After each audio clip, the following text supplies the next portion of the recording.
रक्षा मंत्री की अमेरिका को खुली धमकी। ताइवान के मामले में बाहरी देश का हस्तक्षेप मंजूर नहीं है, चीन ने कहा। ताइवान चीन का अटूट हिस्सा है, तीसरे के हस्तक्षेप का मुंहतोड़ जवाब देंगे। सवाल यह है कि ताइवान तक अमेरिका को यह कहने लगा है कि तुम्हारी जरूरत नहीं है, हम खुद में सक्षम है। वैसे में चीन को आगे चाय से ज्यादा केटली गर्म क्यों हो रही है सर? देखिए, चीन लगातार इन चीजों को करता रहता है, हर उनको धमकाता है, वो उनको धमकाते हैं। जवान खर्चा तो करते, इसके अलावा वो ड्रिल श्रिल करता है, कभी उनके मेरिडियन लाइन को क्रॉस कर जाता है, मगर अभी तक तो हिम्मत नहीं हुई है उसको। ताइवान को कहते हैं पोकोपाइन है, वो पोकोपाइन होता है ना कि आप उसके नजदीक जाइएगा। बिल्कुल बिल्कुल। तो उन्होंने पोकोपाइन की तरह अपने को तैयार किया है। देखिए, मेरा ये मानना है कि ये मिलिटरली तो नहीं लेंगे, मगर पॉलिटिकली ले सकते हैं, बनेगा। और इसके अंदर में नजरें हैं, तो भारत की भी नजर है वहां, तो ठीक है, हमने ये बात उठाई है। और बात तो ये है, हम पाकिस्तान की भी बात करते हैं, यदि इनको ही खाता है तब भी तो हम बात करते हैं। हम तो ये कहते हैं कि आतंकवाद का कोई भी चेहरा कहीं भी है वो सही नहीं है। ये माने तो सही, क्यों तो आतंकवाद को ये दे रहे हैं पना, मरकज बनाए जा रहे हैं, लश्कर तोयबा। सवाल ये है सर कि इसमें सबसे बड़ा आईना तो अमेरिका के लिए है ना, कि आप अफगानिस्तान में इसीलिए तो गए थे कि वहां की तमाम समस्याएं आप सुलझा कर निकलेंगे वहां से। और ये अगर ये आज तक वहां पर ये समस्याएं अपनी जगह कायम हैं, तो आपको भी तो आईना देखना चाहिए कि आपने वहां जाकर किया क्या है। और उसके बाद जब निकले भी थे तो वहां आईएसआईएस के जो शरीफुल्लाह थे, उन्होंने ऐसा बॉम्ब ब्लास्ट वहां पे करवाया कि 13 इनके सोल्जर्स मारे गए और साथ में सैकड़ों मारे गए थे अफगानी। उसके बाद क्या हुआ, बागरम बेस से ये लोग छोड़ के चले गए। आज ये कह रहे हैं कि बागरम बेस पे हम अपना बेस बनाएंगे, क्योंकि उसके नॉर्थ में आता है सेंट्रल एशियन रिपब्लिक्स, चीन आता है इस तरफ पे, और लेफ्ट साइड पे ईरान आता है, जो एक स्ट्रेटेजिक लोकेशन थी जो कि कुछ ही किलोमीटर दूर है नॉर्थ ऑफ काबुल, उसको इन्होंने छोड़ दिया। आज ये वापस चाहते हैं, आज ये चाहते हैं कि हमको बागरम बेस दे अफगानिस्तान, पर चीन को हटाना चाहते हैं वहां से, क्योंकि इनको लग रहा है कि जो ये 3 फॉरेन मिनिस्टर्स की मीटिंग हुई है 20 अगस्त को 2025 को, जिसमें पाकिस्तान का भी था, अफगानिस्तान का भी था, चीन का भी था, बेल्ट रोड इनिशिएटिव के लिए, तो वो उस एरिया में बागरम में अपना फुटप्रिंट बनाना चाहते हैं चीन। लेकिन ये तो वही वाली बात हो गई कि जहां आप मंजिल के करीब थे एक तरीके से, वहां पर आप छोड़कर आए और अब आपको लग रहा है कि क्या यहां पर कोई कोर्स करेक्शन फिर से हो सकता है। मुबारक हो आपको, आपकी सोच और स्ट्रेटजी। और पाकिस्तान की आर्मी की बीएलए ने तोड़ी कमर, आत्मघाती हमलावर ने उड़ाई सेना की बस। तुर्बत में पाकिस्तान की सेना की बसों पर हमला, बीएलए के हमले में 10 पाकिस्तानी सैनिकों की मौत। ये तो मेरे ख्याल से हर दिन के हिसाब से इन्होंने गिनना भी छोड़ दिया होगा। बिल्कुल, सैकड़ों की संख्या में तो मारे जा चुके हैं। क्या क्या ऑपरेशन नहीं किए वहां पे, ऑपरेशन बाम तो बीएलएफ ने किया था, बीएलए अपनी एक्टिविटीज कर रहा है, इस बार बीएलए सक्रिय हो गया। मुझको लगता है एक बहुत बड़ा मुद्दा हो सकता है पाकिस्तान की अपनी आर्मी के अंदर बगावत का मुद्दा, कि आप हमको मरने के लिए भेज रहे हैं। बगावत हो चुकी है, एब्सेंट विदाउट लीव हम कहते हैं ना, AWL, OSL, overstay of leave, सबसे 80% पहुंचने वाला है। लोग कल कह रहे थे 33% से शुरू हुआ था, ये 33% लोग ऐसे जो छुट्टी पे गए हैं, लौटना नहीं चाह रहे हैं। हाँ, और अब 80% हो गया ये, क्योंकि उनको लग रहा है कि वो बलूचिस्तान में भेजकर मरवा दिए जा रहे हैं। वो ऑफिशियल है, मैं अपने तरफ से नहीं दे रहा हूं। और कोई किसी ने कहा, मैं उसको नहीं मानता कि 80% पहुंच गए हैं, जाना ही नहीं चाहते। जाते हैं वहां से डेड बॉडियां आती हैं, कौन भेजेगा? और कोई नहीं। असीम मुनीर साहब तो घूम रहे, कहां घूम रहे, देखिए आप। और मुझको नहीं लगता सर कि उसमें पंजाब वाले जिनके रिक्रूट होंगे उनको भेजते होंगे। उनको नहीं भेजते, इनको दूसरी जगह फ्रंटियर कोर है, वहां नाम है फ्रंटियर कोर।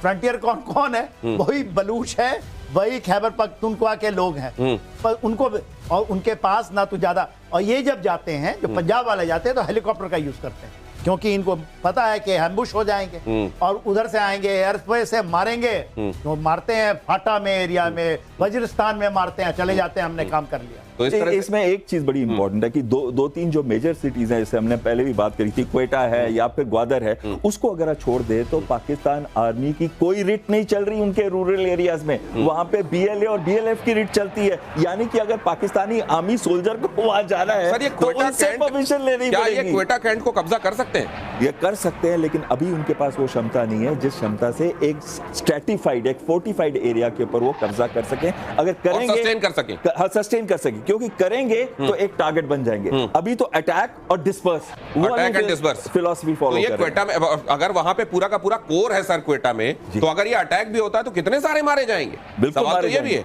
क्वेटा से केवल 20 किलोमीटर दूर बलूच लिबरेशन आर्मी के लोग पहुंच गए हैं, ऐसा बताया जा रहा है। और अगर क्वेटा में कोर है और अटैक एंड डिस्पर्स वाली उनकी स्ट्रेटजी है, तो फिर क्या होने वाला है इसका अंदाजा लगाइए। मुझको लगता है जो 80% पहुंचा है छुट्टी लेके जाने वालों की संख्या ये 90 के ऊपर पहुंचने वाली है। और अगली खबर, यूनाइटेड नेशंस में एक साथ पिटे पाकिस्तान और चीन, बलोच लिबरेशन आर्मी को आतंकी घोषित कराने की कोशिश fail. United nation security council में अमेरिका ने रोका प्रस्ताव, ब्रिटेन और फ्रांस ने भी प्रस्ताव को रोका। अब सवाल यह है कि यूनाइटेड नेशन सिक्योरिटी काउंसिल में चाइना और पाकिस्तान दोनों ही बलोच लिबरेशन आर्मी को आतंकवादी संगठन के तौर पर जब लेकर गए तो ये कहा गया कि उनका एक क्लॉज है यूनाइटेड नेशन का 1762 शायद 1762 1767 उसके तहत ये होता है कि आपके बैंक खाते फ्रीज हो जाएंगे, आपकी कहीं विदेश यात्रा नहीं हो पाएगी और आपको ये कहीं से हथियार वगैरह कहीं आप नहीं उठा पाएंगे, इस तरह के तमाम प्रतिबंध, बिजनेस नहीं कर पाएंगे। तो सवाल ये है कि जिस बलोच लिबरेशन आर्मी को आतंकवादी घोषित किया अमेरिका ने हाल में, यूनाइटेड नेशन में जब उसके चार्टर के तहत उसको आतंकवादी घोषित करने की नौबत आई तो उसको वीटो क्यों किया अमेरिका ने? ये बहुत बड़ी बात है जनरल सेना। देखिए, बात मेरे को जैसे समझ में आती है, मेरी आकलन क्या कहती है, कब हुआ था, कब इन्होंने किया, माजी ब्रिगेड को, बीएलए को किया, जब ये बैठे थे, मुनीर साहब बैठे थे अमेरिका में, उनको खुश करने के लिए ये कह दिया गया कि ये कर देते हैं और जमानी खर्च किया, अमेरिका में हुआ। उसके बाद अमेरिका में कोई बड़ी चीज नहीं होती, ये नहीं, यूएन में नहीं हुआ, अभी यूएन में आया है। देखिए, ये इसको फाइटिंग फोर्स कहते हैं, फाइटिंग इसको फ्रीडम फाइटर क्या है दर्जा, बीएलए को दर्जा है फ्रीडम फाइटर्स का यूएन के अंदर में। मगर जब कोई भी लाएगा, कौन ला सकता है? चाइना, पाकिस्तान लाना चाहता है, थ्रू लाएगा ना, उसको वीटो किसने किया? 3 ने किया, अमेरिका ने किया, यूके ने, क्योंकि एक भी करता अमेरिका की तो ये खत्म हो जाती, क्योंकि इसको फ्रांस कह रहा है कि हम इम्प्लीकेशन और भी बढ़ेंगे। फिर वो ये इम्प्लीकेशन है कि बलूचिस्तान में ये जो मिनरल और वहां से मेटल निकालने की सोच रहे हैं, ये तो मतलब नहीं करेंगे। और यही चीज है, मेन रीजन ये है कि ट्रंप जो लेना चाहता था वहां से मिनरल्स, अगर बलूचिस्तान लिबरेशन आर्मी और लिबरेशन फ्रंट उसकी मदद नहीं करेगी तो वहां से वो मिनरल्स लेके नहीं जा पाएगा, और वो वैसे ही होगा जैसे वियतनाम में हाल हुआ था अमेरिकन फोर्सेस का। और सबसे बड़ी बात आती है कि इनको जो चीन और पाकिस्तान ने जब ये प्रपोजल भेजा वहां पे, तो वहां पे फ्रांस और जर्मनी जो दूसरे देश हैं वो इसके साथ नहीं थे। तो अमेरिका ने कहा इससे अगर कहीं वो लोग ब्लॉक कर दे तो हम पहले ही ब्लॉक कर दे, वहां नाक न कट जाए, इज्जत न घट जाए, इसने कह दिया ना। ओके, यूके ने भी किया, यूके तो चलो मान जाता है अमेरिका की बात, फ्रांस ने कहा कि हम नहीं गए, वीटो तो होता ही, नाक कट जाएगा तो हर तो ये अमेरिका ने एक तरीके से अपनी इज्जत भी बचाई है। उसको लगा कि अगर दूसरे वीटो कर देंगे तो ये कहा जाएगा इन्होंने वीटो नहीं किया, इनकी नहीं चली, हमने कर दिया वीटो, और दूसरे मैसेजिंग भी कि मैंने वीटो कर दिया, ये वाली खबर जाना चाहिए। दूसरों की वजह से ये खबर नहीं जाना चाहिए, वरना अमेरिका का कद घटता है, शायद इसलिए किया गया। लेकिन इसका जो दूसरा इंप्लीकेशन है वो ये है कि वो जो मुंगेरी लाल के सपने जनरल सिन्हा कहते हैं कि वहां पे पाले हुए हैं कि वहां से रेयर अर्थ मेटल निकाल के कभी लाएंगे, वो वाकई मुंगेरी लाल के सपने होने वाले हैं। और अरब नेटो को लेकर बहुत बड़ी खबर आई सामने। अरब नेटो के लिए मिस्र की तरफ से 20,000 सैनिकों की पेशकश। अरब मुस्लिम देशों का संगठन बनेगा अरब नेटो, कायरो में मुख्यालय बनाने का प्रस्ताव। सोर्सेज बता रहे हैं अरब नेटो को भारत विरोधी टूल बनाने में लगा है पाकिस्तान। अरब मुस्लिम देशों के साथ संगठन बनाने की पाकिस्तान की मंशा। इजराइल के बहाने मुस्लिम देशों को भड़का रहा है पाकिस्तान। ये फिलहाल की स्थितियां ऐसी हैं, मुझे लगता है सर, देखिए कुछ एक तात्कालिक परिस्थितियां होती हैं जो कुछ चीजों को जन्म देती हैं, कुछ बातों को जन्म देती हैं, लेकिन मुझे नहीं लगता ये सिरे चढ़ने वाली है सर। बात कभी नहीं चढ़ेगी, आप ये लेकर रखिए, आप गांठ बांध लीजिए, ये नहीं होने वाला है। अभी तो थोड़े दिन पहले जो उनके आंकड़े आ रहे थे, 50 लाख बोलते थे इनके अंदर, 50 लाख, 50 देश है, यानी 1-1 लाख, अभी तो 20,000 पे आ गई। और उन्होंने कहा था 13,800 टैंकें होंगी इसके अंदर में, और उन्होंने एक दिया था 7,000 एयरक्राफ्ट और फाइटर एयरक्राफ्ट 7,000। अब ये आंकड़े तो बड़े अच्छे हैं, आप कैसे निकालते हैं, आई डू नॉट नो। अच्छा, लेकिन सर कहते हैं कि दुनिया में जो होती हैं चीजें, उसके पीछे बड़े मुल्क उनको होने देते हैं या नहीं होने देते, इस पर बहुत कुछ मुनहसर होता है। अगर ऐसा है तो इस तरीके की किसी कोशिश को चाइना और अमेरिका कैसे देख रहे होंगे सर? देखिए, चाइना और अमेरिका दोनों नहीं, चाइना चाहेगा कि एक ऐसी फोर्स बने ताकि अमेरिका के अगेंस्ट और इजराइल के अगेंस्ट काउंटर कर सके। लेकिन इसमें 2 चीजें आ जाती हैं। एक, पहली इजिप्ट ने ये ट्राई की थी 2015 के अंदर, और उसके बाद सऊदी अरेबिया ने की थी ट्राई 2016 के अंदर। नवंबर 2024 में भी पाकिस्तान ने कोशिश की थी कि 20 से 21 मुस्लिम नेशन जो है वो इकट्ठे हो जाए, एक फोर्स बनाए। लेकिन ये फोर्स इसलिए नहीं बन सकती, जैसे जनरल साहब बता रहे थे बहुत क्लियरली, कि इसकी डाइवर्सिटी इतनी है कि एक कलेक्टिव फोर्स नहीं बन सकती। लेकिन गल्फ कोऑपरेशन काउंसिल के जो 6 मेंबर्स हैं, चार Bahrain, UAE, Saudi Arabia, Kuwait और ओमान, ये जो देश हैं, ये देशों में एक एलिमेंट है जिसको वो शील्ड कहते हैं, जिसके अंदर मिलिट्री अलायंस का दिया हुआ है कि पॉलिटिकल और इकोनॉमिक तो होगा ही होगा, हमारे इधर टैक्सेस लगेंगे नहीं, लेकिन साथ में ये भी दिया गया है कि एक मिलिट्री अलायंस होगी अगर जॉइंट डिफेंस। हाँ, तो मतलब इसका सीधा सीधा ये हो गया कि पूरे के पूरे उम्मा की छाता के नीचे इकट्ठे होने वाले नहीं हैं, ये अपना नफा नुकसान देखने वाले हैं, खासतौर से जो इसमें इलीट वाले जो मुल्क हैं वो अपना हिसाब किताब देखेंगे और अपनी सिक्योरिटी के लिए हो सकता है इस तरह का कुछ बना ले शील्ड जैसा। और ये अफगानिस्तान में फिर एंट्री ले सकती है अमेरिकी सेना। बगराम एयरबेस जिसके बारे में अभी बता रहे थे कमोडोर बहल, छीनने की कोशिश में है ट्रंप। अफगानिस्तान सरकार के कब्जे में है एयरबेस से 1 घंटे की दूरी पर चीनी एटम बॉम्ब। 2021 में तालिबान के अफगानिस्तान में सत्ता में वापसी हुई थी और अमेरिका ने काबुल छोड़ दिया था।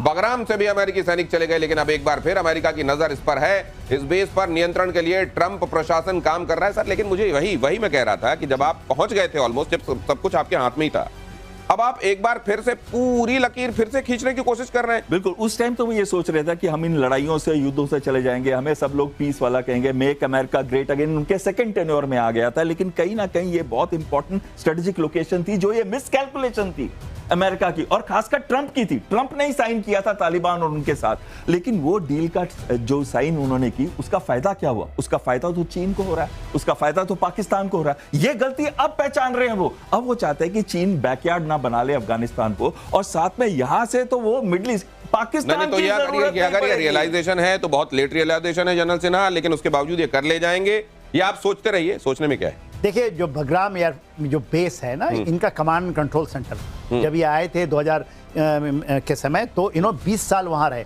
और यदि आप बगराम मैं देखा हूं, वहां पर मैं गया हूं। बगराम में आप जाइएगा ना, it was a 5 star hotel, उसकी ऐसी बेस है वो बगराम। और उससे ये छोड़ के भागे थे। उस समय मैं सोचता था क्यों ये भागे। बगराम आप जाकर, उसके बाद बगराम से जब ये भागे तो ये जो स्ट्रैटेजी थी ना, अब द होराइजन स्ट्रैटेजी एक लगाई थी इन्होंने, शुरू किया था, अब उसकी बात नहीं करते कि हम केवल कहीं भी जाएंगे तो हम फुट ऑन ग्राउंड से ही रखेंगे, बूट्स ऑन ग्राउंड, हम केवल हवा से। और कर भी रहे हैं, ये कर भी रहे हैं, उसी तरह चल तो रहे हैं। मगर जो चीज है कि आना अब बहुत मुश्किल है, क्योंकि इसमें रशिया का भी आंख लगा हुआ है। ये नहीं आ रहे कि चाइना के कारण, चाइना के उनको है कि रशिया की आंख वहां लगी हुई है और रशिया कर लेगा इसको चाइना के साथ मिलकर। अब ये खबर देखिए, इजराइल के खिलाफ ईरान की घातक तैयारी। ईरान ने किया बैलिस्टिक मिसाइल परीक्षण। ईरान के पास 3000 से ज्यादा बैलिस्टिक मिसाइलें हैं। ईरान के खिलाफ 3000 ईरान ने जो बैलिस्टिक मिसाइल का परीक्षण किया है, इजराइल के खिलाफ ये मिसाइलों का परीक्षण एक्चुअली वो इजराइल को संदेश देना चाहता है। और ये पहले से दुनिया जानती है कि ईरान मिसाइलों के मामले में एक बहुत बड़ी शक्ति है। इजराइल के खिलाफ ईरान की एक घातक तैयारी है। ईरान ने बैलिस्टिक मिसाइल परीक्षण किया। ईरान के पास 3000 से ज्यादा बैलिस्टिक मिसाइलें हैं। हालांकि इसके नंबर को लेकर हमेशा अलग अलग तरीके की बातें आती हैं कि नंबर्स कितने हैं, लेकिन सर ये तो है, मैसेजिंग तो है।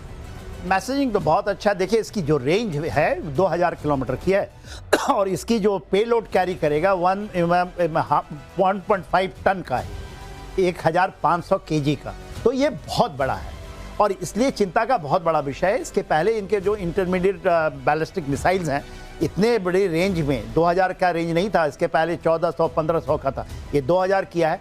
तो ये बहुत बड़ा चिंता का विषय इजराइल के लिए भी। भले ही इजराइल ने अभी और भी आयरन बीम नहीं, तो उसने बहुत एट्रिशन झेला भी था। ये राइजन लाइन के समय भी, आखिर के दिनों में खासतौर से ईरान ने जिस तरीके से बड़ी अच्छी बात की कि इनके जखीरे का पता नहीं है। 3000 का नंबर शुरू से चल रहा है। जब लड़ाई शुरू हुई थी 2023 से अभी तक वो चल रहा है। मगर ये बनाते रहे हैं और इसके बीच में जब लड़ाई खत्म हुई थी, उसके बाद चाइना से 3 एयरक्राफ्ट, बड़े-बड़े एयरक्राफ्ट वहां पहुंचे थे। और कहा तो ये भी जाता है कि रशिया का भी एयरक्राफ्ट पहुंचा। और ये मिसाइल मटेरियल लेके ही पहुंचे हैं। और इजराइल में तैनात किया गया iron beam laser defence system. Israeli रक्षा मंत्रालय ने किया ऐलान, लेजर डिफेंस सिस्टम के ऑपरेशनल होने का ऐलान। लेजर डिफेंस सिस्टम का इस्तेमाल बहुत ही सस्ता, ड्रोन, मिसाइल, रॉकेट सबको एक हमले में तबाह कर देगा। ये laser defence system iron beam, ये कहा जा रहा है सर आने वाले दिनों में सुरक्षा के लिए ये एक बड़ी घातक चीज है जो अब हो जाने वाली है। इसमें संघनित होकर जो लेजर की ऊर्जा है किसी चीज पर पड़ेगी और उसको पिघला देगी, और ये बड़ा खतरनाक होने वाला है। क्या ये वाकई एक बड़ा पैराडाइम शिफ्ट वाली बात है? टोटल इसका एक शॉट जब करते हैं, एक शॉट उसका केवल दाम आता है $3, $3 से $5। जब आप एक मिसाइल करते हैं तो $50,000 का खर्चा। ये तो बहुत कॉस्ट इफेक्टिव होगा सर। बहुत कॉस्ट इफेक्टिव। और फिर एडीएस का पूरा सिस्टम ही बदल जाएगा इसके। ये जो बीम है यूके ने बनाया, भारत भी इसके आगे में काफी आगे निकल चुका है। जो हमारा आ रहा है ना 3.5 से 5 किलोमीटर, हम तो तो मतलब अच्छा, ये रेंज का मसला है। बिल्कुल, इसमें नहीं, एक कैच है, एक बहुत बड़ा कैच है। टर्मिनल में होता है जब आ रहा है छोटे चीजों के लिए। अच्छा, जब मतलब प्रॉक्सिमिटी जब बहुत हो जाएगी, कम हो जाएगी, बहुत करीब आ जाएगा, तब आप मार सकते हैं। तभी मार सकते हैं। अच्छा, लेकिन बहुत बड़ा कैच है इसके अंदर। इसको इस्तेमाल नहीं किया जा सकता बैड वेदर में, इसको इस्तेमाल नहीं किया जा सकता पूर विजिबिलिटी में, इसको इस्तेमाल नहीं किया जा सकता 10 किलोमीटर रेंज के बाहर। इसका मतलब है, आप सोचिए, ये क्लोज इन वेपन सिस्टम है, एक टारगेट है, सिर्फ उसी को डिफेंड कर सकता है। अगर पूरे इजराइल को, चाहे वो हाइफा पोर्ट है, तेल अवीव है, एयर बेसिस, अगर सब जगह पे इसको डिप्लॉय करना है, बहुत ही मुश्किल है। इसको इंटीग्रेट कर रहे हैं वो साथ में आयरन डोम के साथ, लेकिन ये कितना इफेक्टिव होगा, मतलब हालांकि बहुत कॉस्ट इफेक्टिव है। ये जो हाई वैल्यू टारगेट होंगे उसके आसपास डिप्लॉय किया जाएगा, ताकि Absolutely. ये बहुत क्लोज इन, मतलब ये वैसा हो गया जैसे पिस्टल है तो बड़ी इफेक्टिव, लेकिन फिर उसका ये लिमिटेशन भी है कि बहुत दूर मार नहीं कर सकते। नहीं, देखिए, जो जब आप एडी शील्ड, यदि आपका समय तो प्लीज। देखिए, जब आप एडी शील्ड बनाते हैं, एयर डिफेंस सिस्टम की शील्ड, हाँ, जो आयरन डोम है, अभी